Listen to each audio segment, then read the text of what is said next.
यही महे जीव के तरन कतको पापी तरगे हवे छुके वो कर चरण।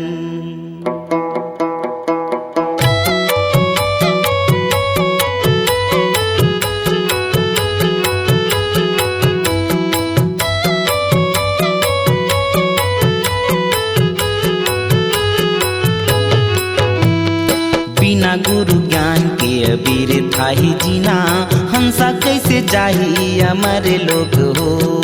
बिना गुरु ज्ञान के अबीर थाही जीना हंसा कैसे जाही अमर लोग हो।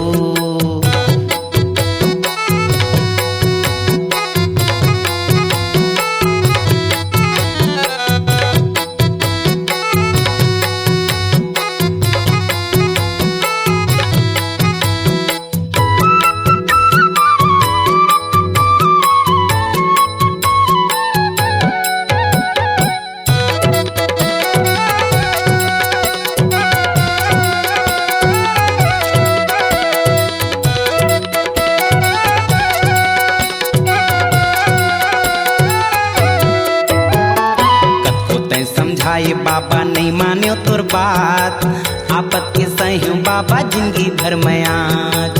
आपत के सहूं बाबा जिंदगी भर में आज। कतको तै समझाए बाबा नहीं मान्यो तोर बात आपत के सहूं बाबा जिंदगी भर में आज।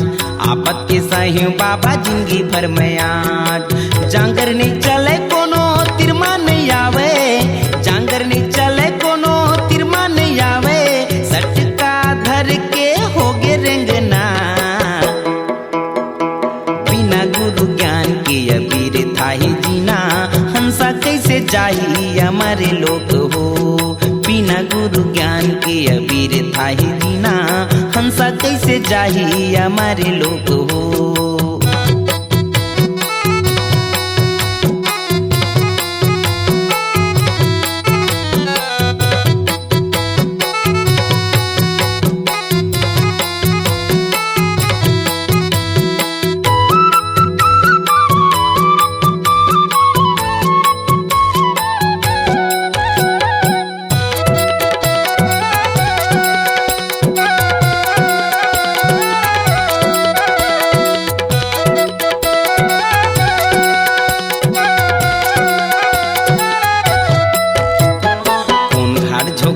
बाबा ने दिखे झोकैया एक तय सदगुरु बाबा डोंगा के खेवैया।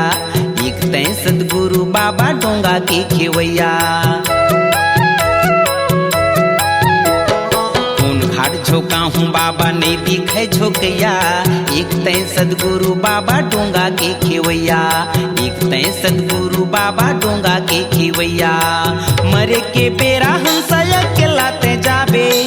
मरे के बेरा हंसा अकेलाते जाबे। नहीं है कोनो तोर यहाँ सयना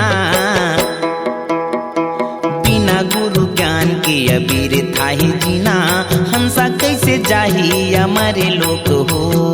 बिना गुरु ज्ञान के अबीर थाही जीना हंसा कैसे जाही हमारे लोग हो। हंसा कैसे जाही हमारे लोग हो। हंसा कैसे जाही हमारे लोग हो।